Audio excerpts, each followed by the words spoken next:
उम्मीद है आप लोग स्वस्थ और सानंद होंगे।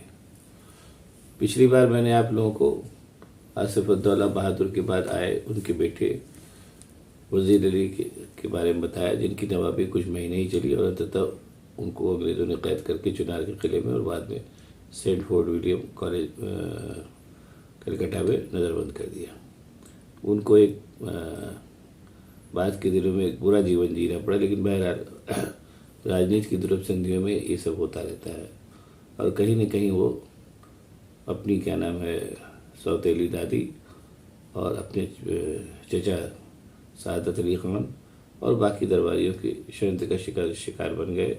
और तब भी हालांकि उनको एक अंग्रेज़ों ने अच्छा प्रस्ताव दिया था कि 1.5 लाख रुपए की पेंशन उस ज़माने में बहुत होती थी कि आप पेंशन के साथ साथ आराम से जाके रहें, लेकिन यंग ब्लड था, 18 साल का लड़का था, उन्होंने अंग्रेज़ों की हत्याएं कर दी, जिसके चलते उनको बुरा अंत देखना पड़ा। बहरहाल अब इस बार बात होगी वज़ीर अली के बाद नवाब बने सादत अली ख़ान की।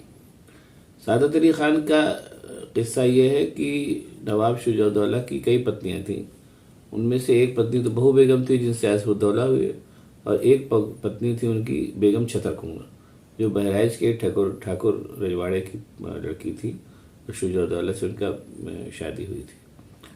बेगम छतर-कुंवर के लड़के थे सादत अली ख़ान। जो सादत अली ख़ान के साथ किस्सा ये था कि किन्हीं वजहों से शुजा-उद-दौला सादत अली ख़ान को आसिफ-उद-दौला से ज़्यादा योग्य समझते थे, ऐसा पढ़ने में आता है। तो उनकी इच्छा थी कि उनके पास सादत अली ख़ान ही गद्दी पर बैठे, लेकिन बहू बेगम के लड़के आसिफ-उद-दौला थे और बहू बेगम का बड़ा ही शुजा-उद-दौला पे प्रभाव था, तो उन्होंने आसिफ-उद-दौला को ही नवाब बनाया। हालांकि बाद में नवाब आसिफ-उद-दौला अच्छे नवाब, उदार नवाब साबित हुए, लेकिन बहरहाल नवाब आसिफ-उद-दौला की मौत के बाद और वज़ीर अली को भी निष्कासित करने के बाद सादत अली ख़ान की महत्वाकांक्षाएं भी जगी।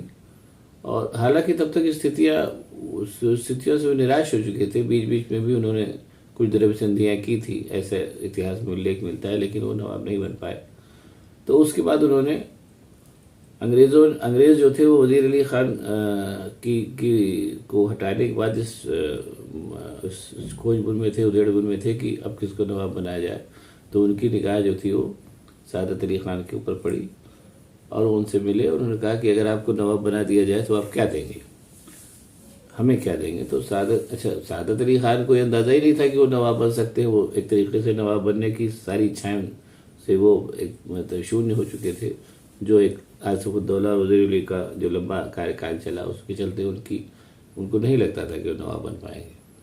बहरहाल उनको लगा कि जो भी सोचा उन्होंने कहा कि ठीक है, आप हमको नवाब बना देंगे तो मैं आधा राज्य अंग्रेज़ों को दे दूंगा। अंग्रेज़ों ने कहा कि चलिए आप नवाब को आपको बनाया।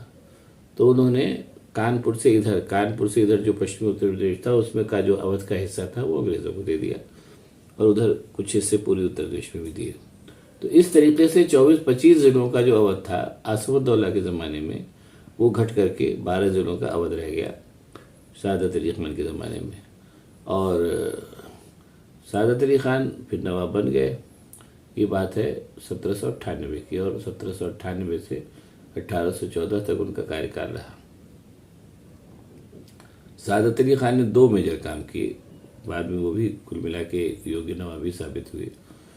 पहला काम तो उन्होंने ये किया कि जो उस काम को एक तरीके से देखा जाए तो नहीं कर पाए, पहले उसका जिक्र करूँगा कि अवध की नवाबी में रेजिडेंट की जो दखलंदाजी थी, जिसको कि आसिफ-उद-दौला ने एक हद तक रोके रखा था, सादत अली ख़ान उस दखलंदाजी को नहीं रोक पाए, क्योंकि आधा राज्य दे करके नैतिक रूप से पहले ही पराजित हो चुके थे। तो पहला काम जो उन्होंने तमाम काम किए, उसमें से एक तो रेजिडेंसी को उन्होंने बहुत ही आकर्षक और भव्य बनवाया, जो रेजिडेंट जहाँ रहता था। और दूसरा काम जो उन्होंने किया, शुरुआत की कि उनकी जो माता थी बेगम छतर-कुंवर, उनके नाम पे उन्होंने छतर मंजिल का निर्माण शुरू किया, जिसको बाद में उनके लड़के गाज़ी-उद-दीन हैदर और कुछ हिस्सा बाद में गाज़ी-उद-दीन हैदर के लड़के नसीरुद्दीन हैदर ने पूरा किया। छतर मंजिल आज की तारीख में जो दिखती है वो ऐसी नहीं थी। छतर मंजिल एक बहुत लंबा चौड़ा कॉम्प्लेक्स था, जिसमें छतर मंजिल थी, कोठी फरद बख्श थी, सामने लाल बारादरी थी जिसमें नवाबों की ताजपोशी होती थी, और उसके सामने छोटी छतर मंजिल थी और उसके बगल में कोठी गुलिस्तान एरम और कोठी दर्शन विलास थी, जो अभी भी उसका आजकल फिलहाल जीर्णोद्धार हो रहा है। छोटी छत्र मंजिल तो खैर अब नहीं रह गई, उसकी जगह मेडिकल निदेशालय बना दिया गया है। ये पूरा जो कॉम्प्लेक्स था, ये पूरा कॉम्प्लेक्स जिसमें नवाब रहते थे एक ज़माने में, वो पूरा कॉम्प्लेक्स उसकी शुरुआत सादत अली खान ने की, जैसा मैंने बताया। और इस पूरे कॉम्प्लेक्स को 3 नवाबों, सादत अली खान, उसके बाद उनके लड़के गाजीउद्दीन हैदर और उसके बाद उनके बेटे नसीरुद्दीन हैदर ने कुल मिला के पूरा कराया, जो एक ज़माने में बहुत ही शानदार इमारत हुआ करती थी। हालांकि बाद के दिनों में गदर में उसकी बहुत ही बमबारी हुई, बहुत ही उसकी खराबी हुई, लेकिन बहरहाल अभी भी उसका एक खासा हिस्सा बचा हुआ है और आजकल उसका रेस्टोरेशन चल रहा है, तो कुल मिला के अभी भी देखा जा सकता है। छतर मंजिल का रेस्टोरेशन भी शुरू हो गया था, लेकिन बाद में सरकार बदलने की वजह से वो रोक दिया गया। अब जब दोबारा पैसा वैसा मिलेगा तो वो किया जा सकता है। और सादत अली खान के साथ एक चीज़ और थी कि वो उनका लंबा समय कलकत्ता में बीता था, तो जो एक तरीके से इंडो यूरोपियन स्टाइल की जो तमाम इमारतें, मतलब कलकत्ता में उन्होंने यूरोपियन स्टाइल की इमारतें बनती देखी थी जिसमें थोड़ा बहुत भारतीयता का भी पुट था, तो उस तरीके से सादत अली खान ने जितनी भी इमारतें बनवाई, चाहे वो छतर मंजिल कॉम्प्लेक्स था जो इंडो इटालियन उसका नमूना है, वास्तुशिल्प का नमूना है, या जो भी जितनी भी इमारतें उन्होंने बनवाई, तो उनकी बनवाई इमारतों में से बहुत सिरे भी नहीं गई। कोठी दिल आराम बनवाई उन्होंने, और कई इमारतें उन्होंने बनवाई जिनका मैं जिक्र अभी बाद में करूँगा। इन सब कोठियों या इमारतों को जो उन्होंने बनवाया, या कोठी हयात बख्श जिसमें आजकल गवर्नर हाउस है, ये सब जो इमारतें थी, ये एक तरीके से इंडो यूरोपियन स्टाइल के भवन थे, जो बहुत आकर्षक तो नहीं थे, लेकिन बहरहाल भव्य और बड़े बड़े तो थे ही, इसमें कोई शक नहीं है। और कुल मिलाकर के लखनऊ का जो आसिफुद्दौला ने जो शुरू किया था लखनऊ को, उस लखनऊ को और ज़्यादा आकर्षक और बनाने का और विस्तार देने का काम सादत अली खान ने किया, इसमें कोई शक नहीं है। वो एक अलग बात है कि उनके द्वारा बनाई गई इमारतों, उनके द्वारा जो काम किए गए उसको लेकर के बहुत लोग उसको कई बार प्रशंसा भाव से नहीं देखते हैं, लेकिन लखनऊ को विस्तार और देने का और तरह तरह की कोठियों से सजाने का काम तो सादत अली खान ने किया ही, जिसके लिए आज भी लखनऊ उनको याद रखता है। और कुल मिला के 16 साल उन्होंने शासन किया, और उनके राज्यकाल की जो दूसरी उपलब्धियां थी उनका मैं अगली बार जिक्र करूंगा। कुल मिलाकर के सादत अली खान ने अच्छा खासा 16 साल की नवाबी की, और उसमें वो खासा सफल रहे। उनकी द्वारा किए गए कार्यों की, जो बचे कार्यों की चर्चा मैं अगले एपिसोड में करूंगा। तब तक के लिए धन्यवाद, नमस्कार।